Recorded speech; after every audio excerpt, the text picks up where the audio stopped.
All right, guys. Welcome to another episode of the 49ers Rush Podcast. I'm your host, as always, John Chapman.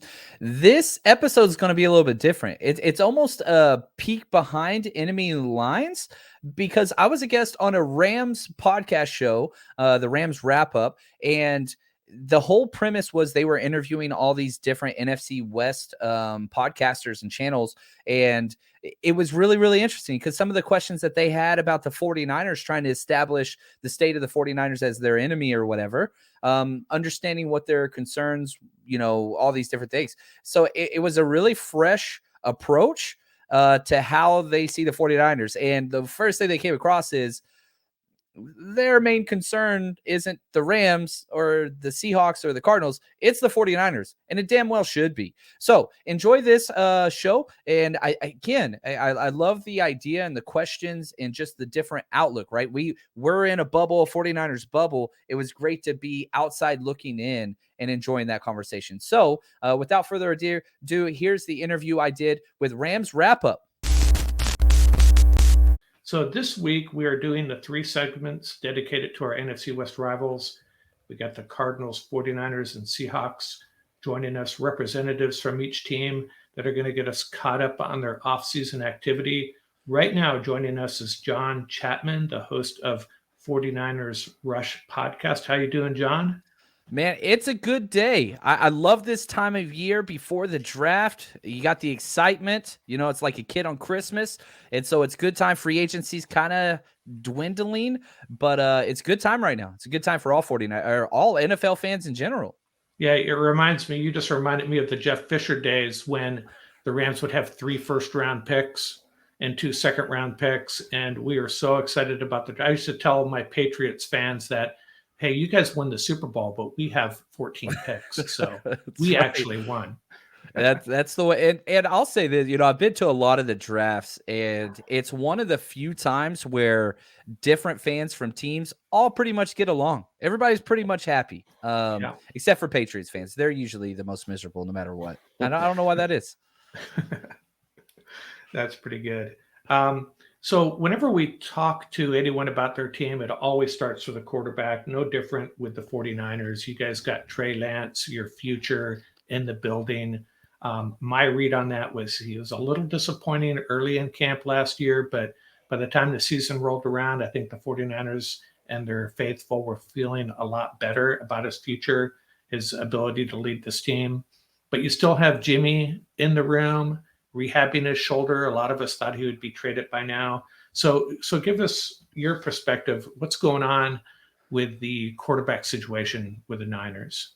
I think everybody was on the same page as to what the quarterback situation for the 49ers was going to be.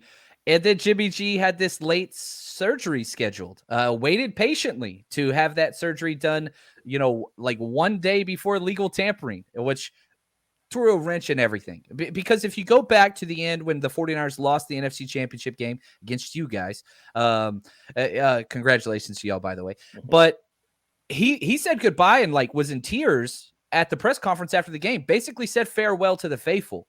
And as this offseason has progressed, the front office, Kyle Shanahan, John Lynch, they have put every single ounce of confidence and fueled the whole Trey Lance is our guy moving forward. And they even said repeatedly just in the past week in owners meetings down in South Florida, both John Lynch and Kyle Shanahan, we had some trades somewhat worked out, but then the surgery happened and everything kind of fell apart. Now all the spots are kind of filling up. So Trey Lance is the quarterback of the future. Make no mistake about it. If Jimmy Garoppolo is not moved during the draft, then it's kind of a wait and see, kind of like the Sam Bradford Philadelphia Eagles trade. If somebody goes down, you got it. But the one thing that I will say, Kyle Shanahan has made it very, very clear. They are not releasing Jimmy Garoppolo under any situation. It's the last year of his deal. And so worst comes to worst, you've got 2 quarterbacks. Trey will be the starter. Jimmy G, maybe the best backup quarterback in the league, getting paid $27 million. Luxury I don't think the 49ers want to have. But if that's the worst case, I'll take it. I'll take it moving forward. Yeah, I think his value could really skyrocket if, another starter on a contender were to go down. Can't really count on that happening, but right. that could be their saving grace. Not that I want to see anyone get hurt, but you have him as a backup, and you have some equity there if someone else's quarterback goes down. Yeah, you never root for injuries at all. But at the same time, I don't think Kyle or John Lynch is fine just cutting him, which almost his entire contract, there's no guarantees. I think you'd save $25.5 million if you did release Garoppolo. But at this stage, past free agency, what are you going to do with that money now? It's all, the prize starters for the most part have all been signed off. So that $25 million now, what's that going to do? Extensions, you got Debo coming up. He's going to get signed to an extension for sure. Bosa probably next year. So that money will come off the books eventually if Jimmy G leaves, but they're in no hurry to just kind of cut bait. Yeah. So, yeah, and also with Jimmy G's injury, it makes it a little easier if Jimmy G's on the roster as a backup because he won't be in camp, and that'll give Trey Lance all the snaps, and there won't be any sort of drama associated with that. So, but anyway, moving on, let's look at what the 49ers have done so far in free agency, and why don't you take us through any major additions and losses they've had, and your take on what they've done so far? Yeah, 2 big losses, 1 big addition. You lose your left guard, Laken Tomlinson, who signed for $13 million. Very happy he got paid, but yeah, that guard market, oh my goodness. I was thinking maybe 8.5 to 10 million a year. He got over 13, goes to a former, Kyle Shanahan coaching protege up in New York. And so happy for him. Glad he got paid. And then DJ Jones, defensive tackle, he goes for $10 million a year. So that's 2 starters down, but you address one of the biggest needs, and that's Charvarius Ward. Cornerback from the Kansas City Chiefs. You bring him in at about a $13 million a year average, and he's fun. 25 years old, undrafted free agent, just fought through everything. He was actually handicapped for 2 years in a wheelchair for 2 years as a kid, and he's just fought to where he is and earned everything that he's done. So excited to see that. So those are the kind of the big moves. The 49ers usually aren't big free agency players. When Kyle Shanahan first came in and built that roster, he was very similar to what Mike McDaniel's doing now down in South Florida. But now the 49ers almost seem to be, we're going to draft, we're going to develop, we're going to sign our guys. That's what, Fred Warner, Kittle, Bosa, Debo, those types of players. We're going to build through the draft. We're going to sign our guys. The antithesis of what you guys are doing in Southern California. It's night and day, man. I swear we are just so diametrically opposed in the foundation and philosophy of building a roster. And I don't think either are wrong, but it's going to be interesting to see how it's going to play out long term. There's no doubt about it. But the 49ers, very calm, cool, collected in free agency. Yeah, that's probably a great topic. The team building strategies of the Niners and the Rams long term. That's probably a whole other podcast. But I see they also re-signed Jeff Wilson, obviously at that running back position. Added Kerry Hyder and George Odom as well. And, I think you brought up Kerry Hyder, and I think that's this is if you're looking for a microcosm for what the Kyle Shanahan, John Lynch philosophy is. You bring in Kerry Hyder 2 years ago on a very cheap prove-it deal, and he goes off for 8.5 sacks. The 49ers basically offer him a minimum deal and say, look, you can be successful here and we'll pay you this, or you can go get paid. He chooses to go get paid with Seattle. 2-year deal. I think the 49ers got a 6th-round compensation pick for him, and he does nothing. They release him after 1 year. I think he had 1 sack. Then he comes back to us on a vitamin, like almost a minimum deal with sack incentives. That's what the 49ers are trying to do. They're paying top dollar at a lot of positions: fullback, left tackle, tight end, linebacker. And so they have to get some of these basically veteran prove-it deals and that's what they're filling their roster with. Now, I don't think Kerry Hyder is going to start for us, despite having 8.5 sacks last time he was with us. But again, just adding that veteran depth of pieces that fit, but we're not overpaying. If you want to be in San Francisco, that's great. You're going to have to take a little bit of a team-friendly deal. That's great. So if you look at the different position groups, where do you think the biggest questions are right now that need to be addressed before the start of camp? Interior offensive line. That's left guard, right guard. That's you draft Aaron Banks. The 49ers drafted Aaron Banks last year in the 2nd round. He wasn't even active half the year. I think he got like 5 snaps. I think he had the 2nd fewest snaps of anybody drafted in the 1st and 2nd round last year. That's a huge question mark. But then you let Laken Tomlinson just walk. and you bring nobody else in free agency. So it seems like him and Trey Lance, after, you know, taking a year sitting, almost redshirting. I want to make a shirt that says like Kyle redshirted me, like send it to the rookies. But like, he's going to have to be a guy that's going to start. There's not much competition there. You have Daniel Brunskill on the right side, but he's more of like the sixth offensive lineman, kind of a flex utility player. There's some major issues. And for Trey Lance coming in, only 21 years old, going to be starting, going into the season as a starter, that's kind of terrifying, taking a step back on the offensive line. So I hope that's something they address in the NFL draft. And you're okay with McGlinchey on the right side opposite Williams? No, no, I'm not. I'm not.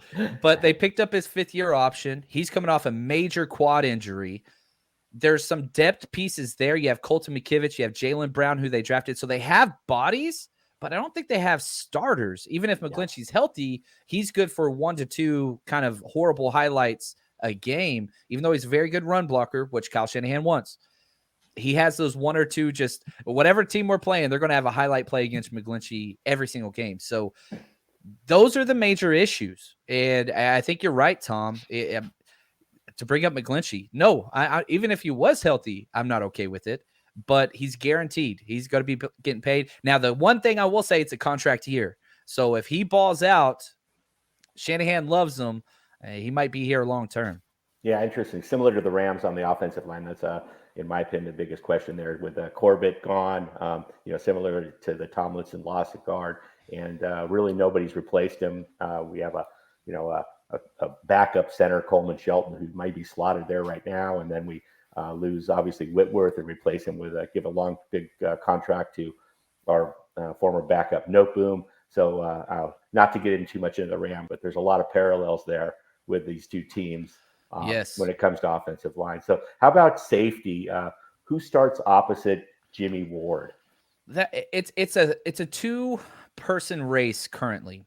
Talanoa Hufanga, which you guys are Southern Cal people, you're going to know him big time. He was the USC Pac-12 Defensive Player of the Year. They got him in the 5th round, and he started stealing snaps from Tart as the year went on, and then he got injured. But that's who I think is going to win the job. But the problem with Tart is this.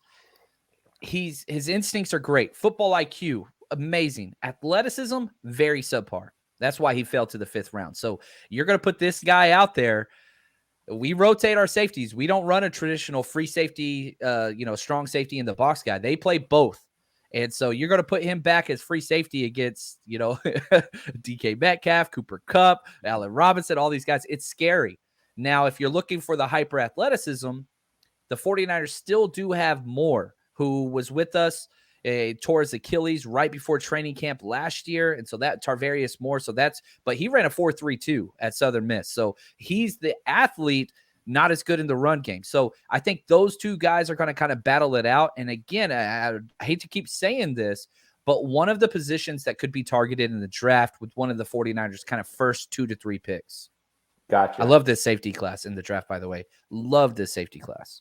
Yeah, safety class. There's also a lot of speed at an edge and so forth. So in terms of wide receivers, obviously Debo, Ayuk, Jennings look like the top 3. But there doesn't seem to be a lot of depth beyond that other than the special teamer Ray McLeod, who probably won't get a lot of snaps at wide receiver. So is that also something you feel like they're going to target in the draft just for depth? You listed every wide receiver we have signed currently. They're next up is John Chapman. And I don't think they want him out there running stick routes. And so they have to bring something in, whether it's, Kyle Shanahan's pretty famous with his loyalty project, where if you've ever played for him, he'll bring you in on the back end of the roster. So I think some guys like Mohamed Sanu, Jordan Matthews, who we have as a tight end, who was a former wide receiver, players like that. But, the one guy every 49ers fans kind of crossing their fingers for is Christian Watson, wide receiver out of North Dakota State, Trey Lance's former teammate. And we have seen this repeatedly in the NFL, right? Where you match up the quarterback with their college wide receiver that they've had repeated success with. That would be ideal. Now, will he be there at 61? I don't believe he will, which is the 49ers' first pick. They'll have to jump up. They're going to have to get aggressive. Now, the 49ers have 11 picks slated in the 2023 draft. So they have a lot of ammunition to kind of jump up and down, probably not get back into the first, but around that pick 45 to 50, they have the ammunition to jump up there if he falls. Gotcha. Yeah, that makes sense. And then in terms of the on the defensive side, at defensive line and edge, a lot of bodies there, some obvious studs with like Bosa and Armstead. Who else do you see getting the majority of the snaps on the up front on the line there? DJ Jones, who we started this podcast talking about, left for $10 million a year, and he earned every penny. He was great last year. Well, I think a big reason why the 49ers were okay with him leaving and getting paid, Javon Kinlaw, who you drafted 2 years ago, he gets to step back up into that position. Now, he's coming off an ACL surgery. Good news, bad news. You don't like young defensive linemen that are 300-plus pounds having ACL issues, but good news, the same guy that did Jimmy Garoppolo's ACL, the same guy that did Nick Bosa's ACL, he did his surgery. Everything seems to say, and I know every player is going to say this, he's in the best health of his career, and he's already working out. He's ahead of schedule. That surgery took place pretty early during the season last year, so he's got the time frame works. And if Javon Kinlaw can be what he was drafted to be, solid run protector, stuff in the middle and all those things with a little bit of pass rush upside, this defense could be in the mix for one of the best defenses in the NFL. But that's a big if. That is a big if. And then probably Samson Ebukam, and probably the player that nobody talks about, Charles Omenihu, out of the University of Texas. They traded, he was drafted by the Texans. They traded for him last year.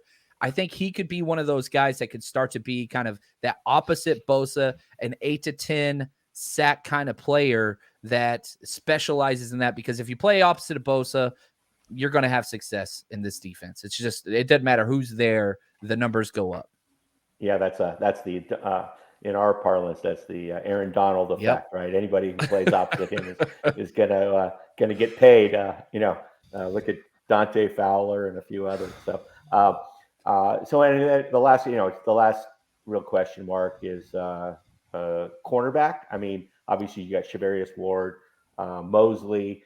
Who's going to play in that nickel spot? Is it who else is in there? That's the question of the day, because you have your best three corners. They're all outside corners. Ambry Thomas, the rookie who got the interception against you guys to close out the overtime game in Week 18. Had to throw that in there. Sorry, Tom and Mark. But he's very promising. But Emmanuel Mosley is better than he is. So if you put your two best corners outside, that's Emmanuel Mosley and Charvarius Ward. Ambry Thomas can't play inside. Mosley can. So what I'm hoping they do, I don't think they will do this, but you keep Mosley and Ward outside until you go to nickel. Then you bring Ambry Thomas and slide Mosley into the slot. Not a lot of teams do that. The Chargers do that. Denver does that. So some teams have, but the 49ers, D'Amico Ryans has been pretty rigid and simplistic whenever it comes to the rotation. So I don't see that as an option. I think that kind of goes against his trend. And if that's the case, Diamador Lenore, Oregon corner, rookie last year, who played both outside and inside. I think he would be the guy currently that would get that job. So Mosley, Ward outside with Diamador Lenore going into the slot. Gotcha. So they don't have any first rounders this year. 1 in the second, 2 in the third, 9 overall. Where do you see him going with that first pick in the second round, and what other positions are they going to just kind of load up on? Since John Lynch and Kyle Shanahan showed up, every single first pick has been an O-line or D-lineman except for Trey Lance. They love O-line, D-line. They build in the trenches. So I would not be shocked at all if they go edge, even though they already have 12 defensive linemen under contract. They will spend all of the resources there. If a speed edge guy is there, somebody like a Majai Sanders out of Penn State, something along those lines, that could play that quote-unquote D Ford role. Because when D Ford was healthy, which was a very small sample size, the 49ers defense was the best in the NFL. Whenever he got hurt, took a major step back. And we haven't seen that speed edge rusher opposite Bosa yet. That would be ideal. John Lynch, he can't help himself. But I think, if it's not edge, you're looking wide receiver. They've got to get some more depth there. Or or safety, which I think is a little early. I think it is early, but if a playmaker falls, then perhaps, but edge or wide receiver would be my bet. I wanted to ask you specifically about the running back position. Over the last few years, it seems like whoever you guys have back there does well, at least against the Rams. It was Mostert. He was always tearing us up, very fast back. And then early last year, I noticed Isaiah Thomas. I thought he was clearly an NFL, high caliber NFL running back. And I really expected Trey Sermon to emerge at some point, but he really didn't. And then you re-sign Jeff Wilson. Is this Thomas's job? What's the deal with Trey Sermon? Is he? Do they have their reservations about him, or is it just that Thomas was so good? Yeah, I think Elijah Mitchell is Elijah Mitchell. Yeah, Elijah Mitchell. Did I say Isaiah Thomas that whole time? You said it a couple times, but that's okay. Elijah that's okay. Mitchell. Yeah, I'll say this: you go back to Father Shanahan, right? Whenever he traded Clinton Portis, it doesn't matter. Whoever goes back there in a Shanahan system, they're going to have success. I do believe that it goes Elijah Mitchell, and then it's a question mark. Debo obviously is going to probably continue to get 2 to 3 carries in the backfield. I don't think he'll get that 7 to 9 carries that we saw in the playoff run. I just don't think that's sustainable. But 2 to 3 carries would be great. Trey Sermon, they traded up for Trey Sermon. They traded up for him. But again, Kyle Shanahan redshirted him. So we'll just have to wait and see. In my opinion, I think it'd go Elijah Mitchell, clearly the one, and then Jeff Wilson and Trey Sermon until Trey Sermon can prove that he could be that guy. And then JaMychal Hasty, he's the third down back that will come in and rotate. But yeah, we need explosiveness. Elijah Mitchell's great, but he's not getting those kind of 40, 50-yard runs that you saw with Mostert. He's just a first down machine. He's not having those giant explosive plays. That's just not who he is. So that's one of the things that's missing from the Kyle Shanahan running game that we're kind of used to. We don't have those huge explosive plays outside of Debo, but somebody else has to start generating that. Yeah. So if you look at what the, odds makers are saying, just like last year, they're all projecting the Rams, Niners, and Cardinals all to post sort of a 10-7, 11-6 record in the upcoming season. And so how do you see the battle for the division title playing out, and also giving some consideration to the fact that they not all have to play each other, but they, on top of it, the NFC West is also playing the AFC West. Yeah. So there's the division race, which is what you care about. And then you've got the overall seeding and things like that. But the schedule, like you said, it's best on best. It's SEC West versus SEC East with the AFC and NFC West. Like, it's the best of the best. So you might not get that first seed, but whoever wins this division, the Super Bowl goes through the NFC West. The best bet I've made the past 2 years, I bet it almost every year, is NFC West is going to win the Super Bowl. And we get so dang close, or we hit it. You know what I mean? And so you guys made me some money. I appreciate that. But I'll say this. This is a 2-team race in the NFC West. I don't believe in the Cardinals. They're going to jump out to an early start like they do every single year under Kingsbury. And then they're going to kind of fall off. That's just what they do. Seattle, I think, is a bottom 3 roster in the NFL currently. And that's being generous. I might put a bet in on them having the number 1 overall pick. I just don't believe in that team. Russell Wilson covered up so many flaws in their roster construction. I don't like it. But you look at the Rams, you look at the 49ers. It's going through those 2 teams. And who's going to win? The one thing that I will say, Russell Wilson had the 49ers number more than any other player in the history of 49ers football. And with him being gone, which, I mean, you could almost pencil in 2 losses every single year when we played Seattle in the divisional rankings. I'm not so sure about that anymore. You guys could beat Russell Wilson. We never could. So I think that's one of the things that I'm just like, whew. When that trade happened, I was so happy. I was so happy that he was out of there. We still got to play him once this year, but I'll take that because it doesn't go against our divisional standings. So if I had to pick a winner right now, I'm going to be a little homer right now. I'd say the 49ers because those divisional wins. We usually play pretty good against the Rams, 6-1 in our last 7 games, but we have just been destroyed by Arizona and the Seahawks. And I think both those teams took major step backs. So if we can go 1-1 with the Rams, which is what I'm projecting, I think the 49ers got a decent shot. Plus, they have an easier schedule because they finished 3rd in the NFC West, where you guys finished 1st. So you're playing all the top teams of every division, whereas we're playing the 3rd team of each division. So that helps a little bit as well. Yeah. Our Cardinals insider, we had the same discussion, and I told him I don't see 3 teams from this division making the playoffs next year. I do not. I just don't. Yeah, it's not going to happen. But I agree with you. The Niners, we have so much respect for the 49ers for obvious reasons. They have been our kryptonite, and it's never fun playing you guys. That's for sure. It is entertaining. I was able to make it to all 3 of the games this year against you guys, which, man, playing any team 3 times, it's must see TV. It's just it's incredible. It's so much talent and stars. Like, name any 2 teams that have that many stars on offense and defense. Like, you have the Chiefs, who are loaded up on offense, or at least they were, but there are all pro players peppered through both those lineups, and it's just, man, it's Hollywood, man. It's fun to watch. It's also fun to watch Shanahan and McVay go at it, with their strategies. These 2 old buddies, and they're and Shanahan's getting the better of him. McVay is very stubborn and is in that too high shell defense, and just letting Debo and Ayuk and everybody else just skewer them in the middle. And thankfully the Rams have bolstered that spot by jettisoning Troy Reeder and signing Bobby Wagner. But and then in that and then in the playoff game, McVay finally gave in to Morris and said, "All right, do your thing, bro." And he went with the heavy, the 6-man, 7-man boxes, and just say, "Hey, Jebby, go beat us." And it was a brawl. It turned into a brawl. And anyway, interesting. It'll be fun to watch. But I love watching those. I love watching those 2 guys go at it just strategically, as much as I love watching all the stars battle out. Yeah, there was definitely a point in that playoff game where I thought we were done, and then it just turned. It turned quick, man. It turned quick.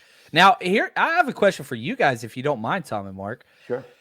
How legit was the consideration of McVay walking away? And does that, if y'all go out and win another Super Bowl or have whatever, do y'all feel there's a chance this could be done soon with McVay? Is that on the table? Yeah, my take. Anyway, just jump in real quick. My take is that McVay was coming back all along. He wanted a big payday. I mean, he was making $7.5–8.5 million, and you got Belichick up there and almost double that, and so he wanted to get paid. Fair enough, and he deserved it. I don't think there was ever any hesitation that he was going to get his contract redone. But I think his wagon in the long term is hitched to Stafford, Donald, Kupp, those guys, right? In particular, Stafford.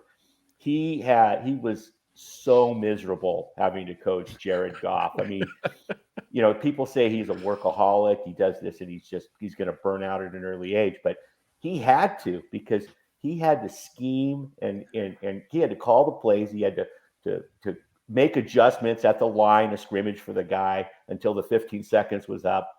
I mean, it was watching his face, and it was he won't do that again. So I don't see him going through a rebuild, but with the Matthew Stafford extension, I think he's there as long as Matthew Stafford is, and that's what I'm looking at. Yeah, my take on that is that I don't think it was a serious consideration this time around, but I wouldn't be surprised if, about the time Stafford and Donald retire, he may be done. And I think, from my perspective, if you've made that much money and you've spent so much energy over that 7-8 year period coaching an NFL team, I think most guys would want to break anyways. But can he just walk away? Only Sean McVay knows, but we'll have to see. But I don't think it was. I agree with Tom. I don't think it was a serious consideration this time around. But maybe when he heard those rumors, he thought, well, hey, you know what? Maybe I can get a little bit of a contract increase here. But I think he would be a good TV guy. He'd probably be excellent at it. I know he did that podcast with Schrager, the flying coach. I loved every single one of them. I mean, it was very, very good. Him and Shanahan, you could throw Kingsbury into the mix maybe as a little bit more of a comedic relief, but those two guys like talking football. Oh my gosh. That was one of the best podcast episodes I've ever listened to. That when they had Shanahan on there, and they were talking about how they went through things, and when McVay was the quality control guy and didn't make the copy. A lot. Yeah, that's a must listen for anyone. But yeah. So, any last thoughts on this upcoming season? I would say this: to the victors go the spoils, and I think that these two teams are built for success. The NFC got way worse, and I think both of our teams collectively, currently before the draft, took steps back, right? We both lost more starters than we signed in free agency. That's got to play into effect, but not near as much as so many other teams. And whenever you have teams that have been contenders, even if you look at Green Bay losing perhaps the best or second best or top, wide receiver in the league, that changes things. Russell Wilson leaving. The NFC is up for grabs. And I think the 49ers, the Rams, and the Bucks, those are your three teams that are just at the top. And I'm not even going to include the Packers in that, even though when you have Aaron Rodgers, that changes. But if you look at the AFC, there's 10 contenders. This is a 3 or 4 team race. There's 10 in the AFC. So I'm excited. This is going to be a fun year for both the teams, and the two matchups that were guaranteed between our two squads. Oh my gosh, it's going to be must-see TV again and enjoy it, because we don't know when the next Jeff Fisher, we don't know when the next Jim Tom Sula steps in. We are in our prime, and it's just enjoy it, man. Seize the day is kind of how I see it. Yeah, I do enjoy watching the Rams and 49ers play, but I have to say I usually have a headache by the end of the game. So that's just the way these games have gone. Do you want to share with our audience how they can find you, your podcast on Twitter, anything else you want to share before we sign off? Yeah, on Twitter at JL_Chapman. And if you're a Rams fan and you hate the 49ers, that's okay. We do a lot of draft video and draft breakdowns. So even if you don't like the 49ers, we put out a lot of content on YouTube, just going through the all 22 tape, film breakdowns of all these draft prospects. So if you want to check that out, just type in John Chapman on YouTube or 49ers Rush Podcast, and you can just pick the draft prospects video. You don't have to listen to any 49ers propaganda, but that is there for you. Okay. Hey, we really appreciate your time. That's really good stuff. I think our audience is going to love it. And maybe we'll have you back again sometime. Maybe when the season gets a little bit closer, revisit some topics and rediscuss. I love it. Mike, Mark, Tom, thank you so much. Appreciate you guys. I hope we beat you every single time this year, but you guys are incredible. Appreciate you guys. Thank you so much for having me on. Okay. Thanks for being here. Yeah, have a good day. Just want to say thanks for watching and supporting the 49ers Rush podcast channel. If you haven't hit subscribe yet, please do so in the middle of the screen now. And here are a few extra videos if you want to check that out for some more 49ers content. Just want to say thank you. And as always, stay strong, faithful.